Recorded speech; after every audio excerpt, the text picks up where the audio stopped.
not easy to crack as in that space. And also अगर आपने कर भी लिया तो वो ऑडियंसेस उसको कैसे एक्सेप्ट करती हैं, you don't know about that. So there is a very thin line in you know doing comic characters, because sometimes it can tend to go over the top, sometimes it can go in the vulgar zone, sometimes अगर आप satire कर रहे हैं या क्या किस तरह की कॉमेडी कर रहे हैं. But yes, that is one genre that I would want to explore at some point of time.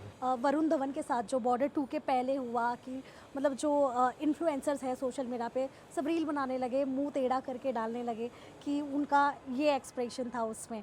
और कार्तिक आर्यन की बात करूँ कि उनका एक फ़ोटो मतलब किसी और का फ़ोटो लेके ज्वाइन करके वो चीज़ें उस पर ट्रोलिंग हुई काफ़ी. क्या पॉइंट ऑफ व्यू है इसमें, मतलब इसकी वजह से एक्ट्रेस को क्या चलता है दिमाग में, कितना झेलना पड़ता है?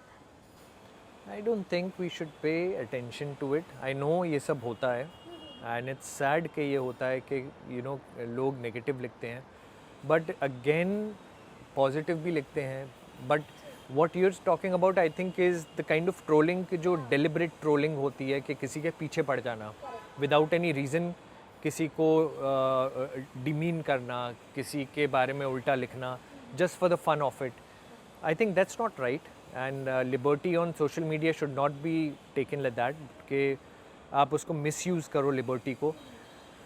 And if I've also heard that nowadays from media articles and this YouTube videos that there is paid trolling that is happening, which I feel is really really sad. Why would you pay to put somebody down rather than spend money on yourself, invest on yourself. आप अपने ऊपर वो पैसा खर्च करके अपने आप को अच्छा दिखाओ, आप अपने सोशल मीडिया पे इन्वेस्ट करो अगर आपको करना है.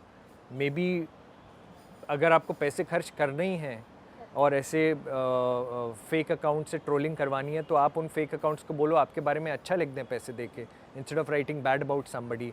सो I think it's really not right to put somebody down. But अगर हो रहा है एंड वी ऑल नो कि ऐसा हो सकता है, then the best strategy is to just ignore. उसको साइड में रखो और अपना काम करते रहो. काम होता रहेगा अच्छा. तो ये जो छोटे छोटे ट्रोलर्स हैं या बोलते हैं या फेसलेस अकाउंट्स हैं या फेक अकाउंट्स हैं, जो भी बोलो, it doesn't matter. There is no credibility attached to those accounts. So why put your energy into something जिसकी कोई क्रेडिबिलिटी नहीं है. कभी आपने ऐसा फेस किया कि आपके कमेंट सेक्शन में अननेसेसरली लोग आके कमेंट कर रहे हैं, मतलब जिनका कुछ लेना देना भी नहीं है? होता रहता है. क्या वो फ़र्क पड़ता है आपको उससे? नहीं, I don't care about it.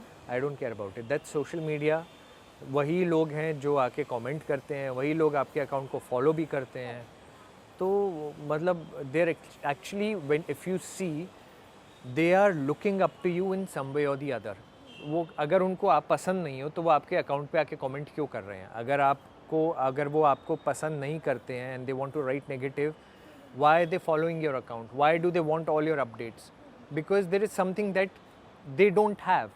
When a person doesn't have something, या तो उसको jealousy होगी, या उसको गुस्सा आएगा, या वो सामने वाले को नीचे गिराने की कोशिश करेगा, negativity फैलाएगा. In all cases, they are following you. So let them follow. It's good. They're adding to your followers. शुरू में फ़र्क पड़ता था? शुरू में तो इतना समझ ही नहीं थी यार. पता ही नहीं था. And I'm talking about when there was only Facebook, Instagram wasn't there.